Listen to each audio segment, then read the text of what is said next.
you come off as very high-strung and aggressive at times. You don't mean to. It's just who you are. You've learned at some point in your life that you need to control the dynamic in order to get the results that you want, because you never felt heard. So you're going to hear me now. That's what it is. You don't realize you're doing it. You may see it. You don't self-reflect though on that aspect. Another thing that we're not self-reflecting on, and I did this my whole life, and it's the reason why I hide in my room for 2 years and not date. And that's the truth, because I haven't figured it out yet either. I've just figured out that it's not working, is that I have a very strong, dominant personality. I get in my masculine role and I try to dominate things. And subconsciously, my subconscious tells me, pick weaker men, they're safer. Pick weaker men, pick them. You can control them. They won't leave you. They won't spike your abandonment wound. Now, of course, this is not a conscious choice, babe. You don't say, where's a weak man? I like that. You don't get on Tinder and ask for a weak man. Nobody does that intentionally. You just tend to attract them because they want the mommy archetype. And you naturally are that. Mean mommy sometimes. And they always want a mommy until mommy says no. They want all the nurturing, all the care, all the... Y'all's dynamic is very draining. I'm going to be yawning the whole reading, swear to God. They want all of that. They don't realize how juvenile they are. They don't realize how passive they are, and they don't realize how immature they are. They don't realize how avoidant they are. And you know, opposites attract. An avoidant loves an overly attached one, but you're an attached avoidant. You're an avoidant attached. You're both. But it's like,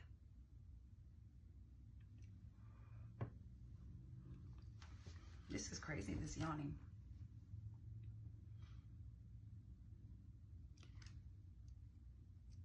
You were already in your dominant energy. And that's why he was attracted to you, and he was passive, and that's why you were attracted to him. Now, y'all could say two different things. I liked his eyes, and I liked his hair, and I loved her smile, and her perfume smell, and the way she cooked, and whatever. When it comes down to it, much like evil loves kind, right? Passive loves dominant. Because you're going to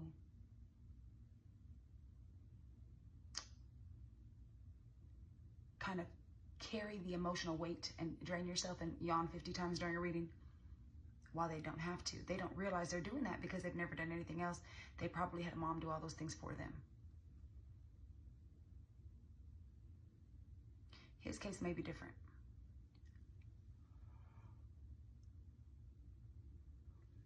He either had a strong masculine around him or no masculine at all, which I do think no masculine at all, which left his mom to be dominant. In your case, your mother was this. Now,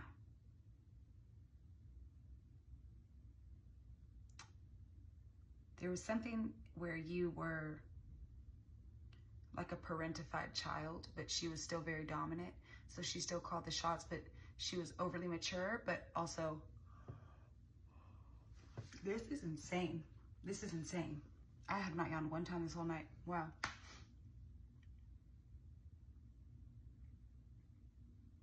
But she was chaotic and immature in some ways.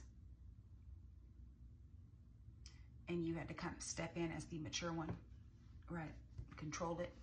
Get it under control.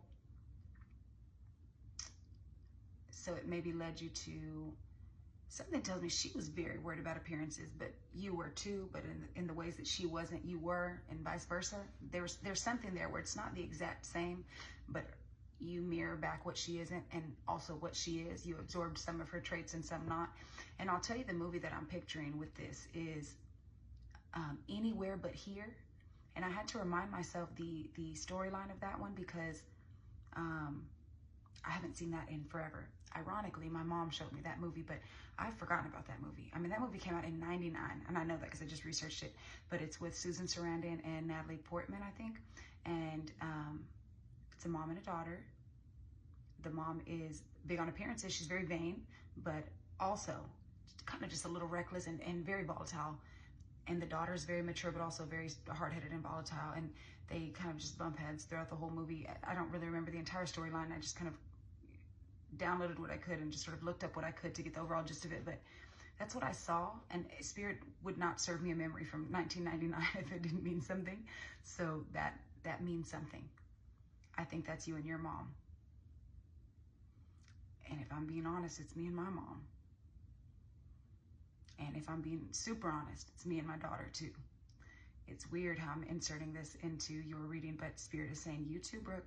This is you too. This is what you've healed to not do, but it's still there. The archetype, even with me and my daughter who's 17, it's still there, right? And I know you have 2 sons, so it's probably not going to replicate over into their childhood like that, right? But with you and your mom, it was that. It was that. It was that. If your father was around when you were younger, which I do think that he was, because your mom did value appearances, so I do think that it was important to have that husband figure and family dynamic kind of on display, but I think he was passive as well.